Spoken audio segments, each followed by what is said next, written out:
ஒரு அழகான கிராமத்தில் மிதுன் என்ற சிறுவன் வாழ்ந்து வந்தான். மிதுன் பள்ளியில் மிகவும் புத்திசாலி. கணிதம், அறிவியல், தமிழ் எல்லா பாடங்களிலும் அவன் முதலிடமே. ஆசிரியர்கள் அனைவரும் அவனை பாராட்டுவார்கள்.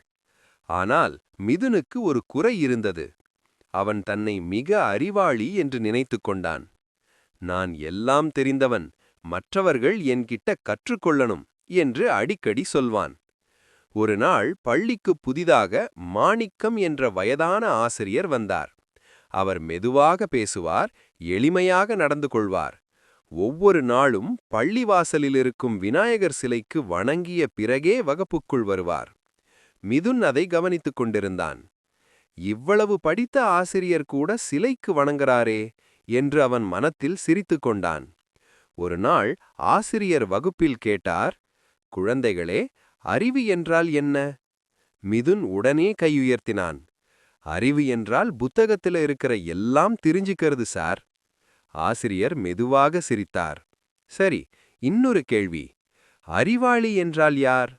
மிதுன் சொன்னான், அதுவும் நான்தான் சார்.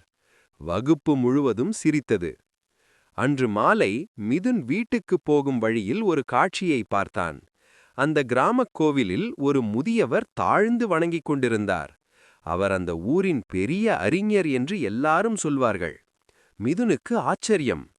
இவ்வளவு தெரிந்தவர் ஏன் இப்படி பணிவாயிருக்கிறார் என்று அவன் தாத்தாவிடம் கேட்டான். தாத்தா மெதுவாக சொன்னார், கண்ணா, உண்மையான அறிவு வந்தா அகந்தை போயிடும், பணிவுதான் அதிகரிக்கும். அடுத்த நாள் ஆசிரியர் கரும்பலகையில் ஒரு திருக்குறளை எழுதினார். கற்றதனால் ஆய பயனென்கொல் வாலறிவன் நற்றாள் தொழாரை எனின்.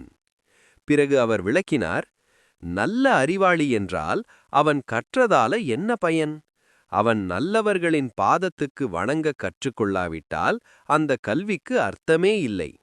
அந்த வார்த்தைகள் மிதுனின் மனதைத் தொட்டன. அன்று முதல் மிதுன் மாறினான். அவன் ஆசிரியர்களுக்கு மரியாதை காட்டினான், பெற்றோருக்கு பணிவுடன் பேசினான், பிறரை இகழ்வதை நிறுத்தினான். ஒரு நாள் ஆசிரியர் சொன்னார், இன்றுதான் நீ உண்மையிலேயே அறிவாளியானாய்.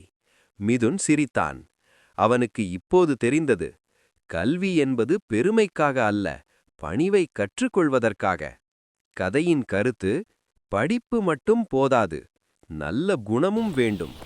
பணிவுதான் உண்மையான அறிவின் அடையாளம். இந்த வீடியோ பிடித்திருந்தால் லைக் செய்யவும், மேலும் சப்ஸ்கிரைப் செய்யவும், மேலும் நமது உறவுகளுக்கும் இந்த வீடியோவை பகிரவும். நன்றி, வணக்கம்.